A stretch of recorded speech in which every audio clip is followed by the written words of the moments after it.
दोस्तों, महात्मा गौतम बुद्ध ने कहा था, यदि कोई दीपक जल रहा हो तो उससे अपना दीपक जलाने में कभी संकोच मत करो। सोचो मत कि किसी ने तुम्हें बुलाया या नहीं। यदि सामने सत्य है, यदि सामने कोई साधक है जो अनुभव बांट रहा है, यदि कोई गुरु, शिक्षक, कोई विद्वान या कोई संत, कोई ग्रंथ तुम्हारे सामने उपलब्ध है, तो जाओ, झुको और ज्ञान को ग्रहण करो। क्योंकि ज्ञान लेने के लिए किसी निमंत्रण की आवश्यकता नहीं होती, केवल जागृति की आवश्यकता होती है।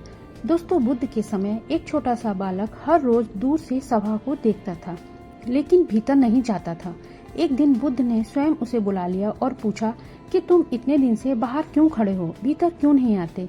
तो उस बालक ने उत्तर दिया कि मुझे लगा मुझे तो किसी ने बुलाया नहीं। तो बुद्ध मुस्कुराए और बोले, सत्य के द्वार पर कभी निमंत्रण नहीं दिया जाता, यह द्वार तो सदा खुला रहता है। जो खोजी है वह बिना बुलाए के भी प्रवेश कर जाता है। दोस्तों, यही शिक्षा है कि यदि तुम सोचते रहोगे कि कोई बुलाएगा, कोई कहेगा कि आओ, तब तुम जीवन की सबसे बड़ी निधि से वंचित रह जाओगे। ज्ञान का संसार ऐसा है कि यदि तुमने एक शब्द भी समझ लिया तो जीवन का मार्ग बदल सकता है। यही कारण है कि पहली जगह जहाँ तुम्हें बिना बुलाए जाना है वह है ज्ञान की सभा। चाहे वह स्कूल हो, पुस्तकालय हो या चाहे साधना का स्थल हो, चाहे किसी संत का प्रवचन हो, वहाँ तुम्हें संकोच नहीं करना चाहिए। बुद्ध कहते हैं, अज्ञान ही दुख का कारण है और ज्ञान ही मुक्ति का मार्ग है। इसलिए ज्ञान के द्वार पर कभी प्रतीक्षा मत करो। अब दूसरी जगह पे जाओ, वह जगह है जहाँ दुखी प्राणी रो रहा है। दोस्तों, जब कोई रोता है तो वह शब्दों से बुलावा नहीं देता, उसके आंसू ही पुकार होते हैं। अक्सर हम सोचते हैं कि हमें किसने बुलाया, हम क्यों जाएं, क्या हमारा वहाँ कोई काम है? पर बुद्ध कहते हैं, करुणा का आह्वान बुलावे से भी बड़ा है। यदि तुम्हारे पास हृदय है, तुम्हारे भीतर करुणा का प्रवाह है, तो दुखी की पुकार को सुनने के लिए कान नहीं, हृदय चाहिए। कल्पना कीजिए कि कोई व्यक्ति सड़क पे गिरा है, घायल है, चारों ओर लोग खड़े हैं, सब सोच रहे हैं कि कोई आके मदद करेगा, परंतु जो व्यक्ति बिना बुलाए, बिना सोचे तुरंत आगे बढ़कर हाथ पकड़ लेता है, वही बुद्ध का सच्चा अनुयायी है। क्योंकि दुखी प्राणी को निमंत्रण देने की शक्ति नहीं होती, उसका रोना ही निमंत्रण है। बुद्ध ने कहा है कि करुणा ही धर्म का हृदय है। एक घटना बुद्ध के जीवन की है। दोस्तों, एक बार एक स्त्री अपने मृत बालक को गोद में लेकर रो रही थी। वह बुद्ध के पास पहुंची और बोली, मेरे पुत्र को जीवन दे दीजिए। बुद्ध ने कहा, यदि तुम एक ऐसा घर खोज लाओ जहाँ कोई ना मरा हो, तो मैं तुम्हारे पुत्र को जीवन दे दूंगा। स्त्री पूरे गांव में गई, हर घर में पूछा, पर हर घर में किसी न किसी की मृत्यु हुई थी। तब वह स्त्री समझ गई कि दुख सबका साथी है। वह बुद्ध के चरणों में रोते हुए गिर पड़ी और बोली, अब मैं समझ गई कि मेरा दुख अकेला नहीं है। यही करुणा का संदेश है। जब कोई दुख में हो तो बिना बुलाए जाना चाहिए। सोचो, यदि तुम किसी दुखी के पास जाते हो तो तुम्हारी उपस्थिति ही उसके लिए दवा बन जाती है। कभी कभी शब्दों से अधिक मौन सहारा देता है। दोस्तों, बुद्ध का कहना था, यदि तुम किसी का दुख हल्का नहीं कर सकते तो कम से कम उसका दुख बढ़ाओ मत, पर यदि अवसर मिले तो दुख कम करने का प्रयास अवश्य करो। यही कारण है कि दूसरी जगह जहां हमें बिना बुलाए जाना चाहिए वह है दुखी प्राणी के पास। दोस्तों, तीसरी वह जगह है जहां भलाई का कार्य हो रहा हो। संसार में अच्छे काम अक्सर चुपचाप होते हैं, लेकिन बुराई जब होती है उसका शोर चारों ओर फैलता है। लेकिन जब भलाई होती है उसका प्रकाश धीरे धीरे फैलता है, परंतु यही प्रकाश अंधेरे को मिटाता है। महात्मा बुद्ध ने कहा है कि सत्य और भलाई का कार्य चाहे छोटा हो पर उसका प्रभाव अनंत होता है। यदि कहीं कोई वृक्ष लगाया जा रहा है, यदि कहीं गरीबों को भोजन कराया जा रहा है, कहीं किसी बीमार की सेवा हो रही है, कहीं शिक्षा का दीप जल रहा है, वहाँ जाने में देर मत करो। सोचो मत कि तुम्हें बुलाया गया है कि नहीं। भलाई के कार्य में शामिल होना स्वयं अपने जीवन को पवित्र करना है। दोस्तों, एक बार बुद्ध के शिष्य आनंद ने पूछा, भंते, हमें कैसे पता चले कि कौन सा कार्य धर्म का है और कौन सा नहीं? बुद्ध ने उत्तर दिया कि जहाँ करुणा है, जहाँ लोभ नहीं है, जहाँ स्वार्थ नहीं है, वही कार्य धर्म का है और ऐसे हर कार्य में तुम्हें सम्मिलित होना चाहिए। दोस्तों, जब आप किसी के भलाई के कार्य में शामिल होते हो तो आपके भीतर छिपी करुणा जाग उठती है और यही करुणा धीरे धीरे आपकी आदत बन जाती है। चौथी जगह है जहाँ अन्याय हो रहा हो। दोस्तों, यह जगह बहुत कठिन है क्योंकि अन्याय के सामने खड़े होने के लिए साहस चाहिए। अधिकतर लोग सोचते हैं हमें किसने बुलाया, किसने हमें कहा कि हम हस्तक्षेप करें। पर गौतम बुद्ध का स्पष्ट संदेश है, असत्य को सहना भी उतना ही पाप है जितना असत्य को करना। यदि तुम अन्याय देखते हो और चुप रहते हो तो तुम भी उस अन्याय के सहभागी हो जाते हो। एक उदाहरण से समझो कि यदि किसी बच्चे को कोई डांट रहा है, मार रहा है, तुम पास खड़े हो लेकिन यह सोचकर चुप हो कि यह तो उनका निजी मामला है, हमें किसने बुलाया, तो याद रखो तुम्हारा मौन उस अन्याय को और ताकत देगा। बुद्ध कहते हैं अन्याय के विरुद्ध खड़े होने के लिए निमंत्रण की आवश्यकता नहीं होती, वहां तुम्हें बिना बुलाए पहुंच जाना चाहिए, क्योंकि अन्याय का अंत केवल साहस से होता है।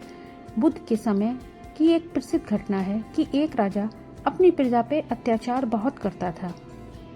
बुद्ध ने उसे सीधे जाकर कहा, राजन, अन्याय का फल केवल दुख है। यदि तुमने उसे रोका नहीं तो तुम्हारा राज नहीं टिक पाएगा। उस समय बहुत लोग सोच रहे थे कि राजा को कौन समझाएगा, पर बुद्ध ने निमंत्रण का इंतजार नहीं किया। वो गए और सत्य कहा। यही साहस धर्म की पहचान है। दोस्तों, 5वीं जगह है जहाँ कोई अकेला हो। अकेलापन सबसे बड़ा दुख है। जब कोई व्यक्ति अकेला महसूस करता है उसे शब्दों की नहीं बल्कि सहारे की आवश्यकता होती है।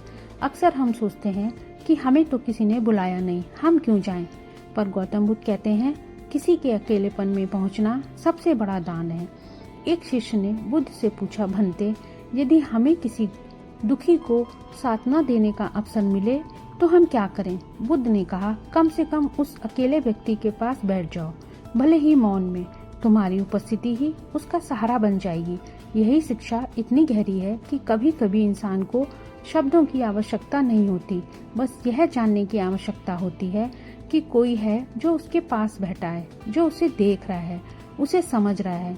आज के समय में यह और भी महत्वपूर्ण है। समाज में कितने लोग हैं जो भीड़ के बीच में भी अकेले हैं। वो हंसते हैं पर भीतर से टूटे होते हैं। यदि तुम किसी ऐसे व्यक्ति के पास बिना बुलाए चले जाओ तो बस उसके साथ बैठ जाओ, तो तुम उसके जीवन में प्रकाश बन सकते हो। बुद्ध का संदेश स्पष्ट है कि भलाई के कार्य में बिना बुलाए शामिल हो जाओ, अन्याय के सामने बिना बुलाए खड़े हो जाओ और अकेलेपन में बिना बुलाए सहारा बन जाओ। यही सच्ची करुणा है, यही सच्चा धर्म है। दोस्तों, 6ठी जगह है जहाँ क्षमा मांगने का अवसर हो। अक्सर हम गलती कर बैठते हैं, कभी शब्दों से, कभी व्यवहार से, अनजाने में और कभी जानबूझकर। लेकिन दोस्तों, गलती करना उतना बड़ा अपराध नहीं है जितना अपराध है गलती मानने से इनकार करना। अधिकांश लोग सोचते हैं कि सामने वाला पहले आए वही पहल करे, पर महात्मा बुद्ध ने स्पष्ट कहा है, गलती चाहे छोटी हो या बड़ी, यदि उसे स्वीकारने का अवसर है तो उसे तुरंत स्वीकारो। क्षमा मांगने में देर करना दुख को और गहरा कर देता है। सोचो कितनी बार हम अपनों से लड़ते हैं, गलत बोल देते हैं, अपमान कर बैठते हैं, उसके बाद भीतर से आवाज आती है कि जाओ और क्षमा मांग लो, पर हम सोचते हैं क्या हमें बुलाया गया है? क्या उसने कहा कि आओ मुझसे क्षमा मांगो? यदि नहीं कहा तो हम क्यों जाएं?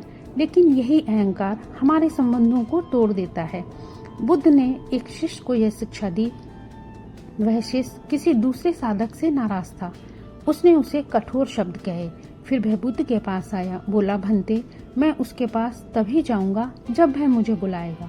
बुद्ध ने मुस्कुराते हुए कहा, क्या जलते हुए घर में भी तुम निमंत्रण का इंतजार करोगे, परंतु दौड़कर उसे बुझाओगे या बुलावे की प्रतीक्षा करोगे?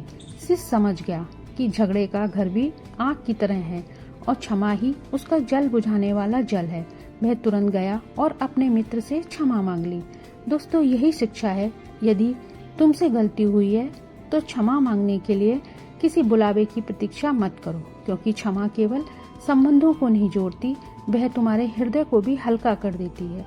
क्षमा मांगने से अहंकार टूटता है और जहाँ अहंकार टूटता है वहीं से करुणा का प्रवाह शुरू होता है।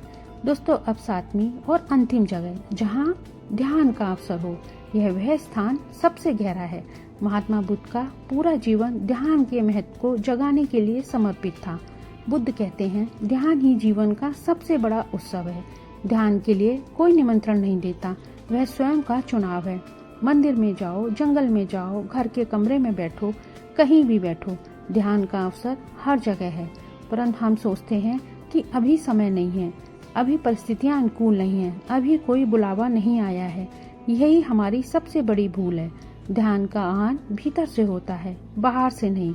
जब भी अवसर मिले, जब भी समय मिले, यहाँ तक कि 5 मिनट भी हैं तो सोचो मत, तुरंत ध्यान में बैठ जाओ।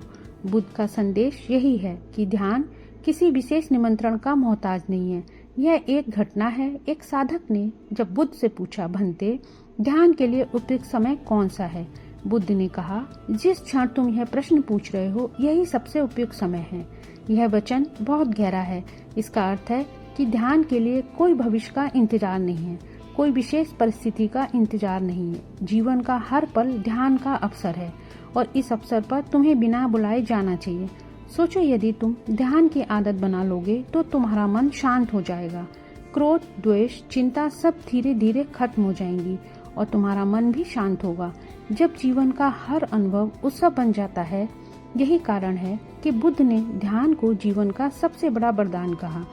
दोस्तों, हमने 7 ऐसी जगहों पे विचार किया जहां हमें बिना बुलाए जाना चाहिए, जैसे कि जहां ज्ञान बंट रहा हो, कोई दुखी हो, जहां भलाई का कार्य हो, जहां अन्याय हो रहा हो, जहां कोई अकेला हो और जहां क्षमा मांगने का अवसर हो और जहां पे ध्यान लगाया जा रहा हो। यह 7 स्थान केवल बाहरी जगह नहीं है, यह हमारे जीवन का मार्गदर्शक है। जब हम ज्ञान के पास बिना बुलाए जाते हैं तो हम जागरूक होते हैं। जब हम दुखी के पास जाते हैं तो हम करुणा में होते हैं। जब भलाई में शामिल होते हैं तो हम पुण्यवान बनते हैं और जब अन्याय के सामने खड़े होते हैं तो हम साहसी बनते हैं और जब अकेलेपन में हम किसी को सहारा देते हैं तो हम मानवीय बनते हैं और क्षमा मांगते हैं तो हम विनम्र बनते हैं। जब ध्यान करते हैं तो हम इन सब से मुक्त हो जाते हैं। दोस्तों, गौतम बुद्ध कहते हैं कि जीवन को टालो मत, सोचो मत। जहाँ सच्चाई, करुणा और जागृति का अवसर है, वहाँ बिना बुलाए पहुँच जाना ही साधना है। यही मार्ग दुख से मुक्ति का मार्ग है और यही मार्ग सच्चे सुख का भी है।